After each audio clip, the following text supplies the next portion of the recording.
Bismillahirrahmanirrahim. Assalamualaikum warahmatullahi wabarakatuh. Selamat berjumpa kembali dengan saya di sesi yang ketiga dalam tutorial online Universitas Terbuka. Pertama, tetap saya mengharap bahwa keadaan kalian saat ini dalam keadaan sehat, bahagia, dan tentunya penuh dengan semangat mengikuti sesi tutorial yang ketiga ini.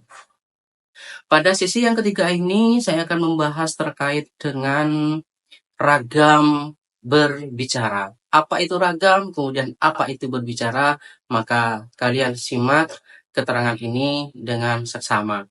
Ragam itu adalah variasi atau bentuk kita dalam menghasilkan sebuah ujaran. Hasil ujaran itu, di ragam itu, maka kita menentukan dulu konteks kita berbicara itu di mana. Kalau konteks kita berbicara dalam keadaan atau dalam situasi di warung misalkan, atau kita lagi jagongan, maka ragam yang kita gunakan adalah ragam sehari-hari yang kita gunakan di antara kita hidup dengan sekelompok orang itu atau dengan individu itu. Dalam artian, ragam itu adalah mengenakan kita terkait dengan konteks di mana tempatnya kita berbicara, maka ragam itu kita pakai. Kemudian bagaimana dengan berbicara? Berbicara itu adalah kegiatan atau aktivitas yang menghasilkan sebuah nada-nada tertentu, menghasilkan sebuah penekanan-penekanan tertentu, kemudian menghasilkan volume-volume tertentu untuk menyesuaikan kaidah berbicara kita, memberikan persuasif kepada mereka yang mendengarkan kita atau kepada audien ataupun sekelompok banyak orang.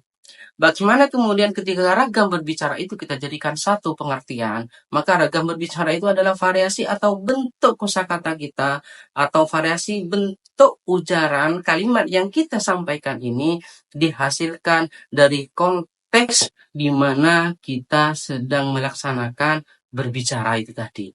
Jadi kalau misalkan kita di tempat-tempat santai, tempat-tempat nongkrong, maka ragam berbicara yang kita gunakan boleh menggunakan ragam berbicara yang santai, bahasa sehari-hari kita di rumah kita boleh kita pakai. Namun dalam keadaan resmi, misalkan dalam seminar ataupun dalam presentasi, maka kaidah ragam berbicara yang kita gunakan adalah ragam berbicara resmi.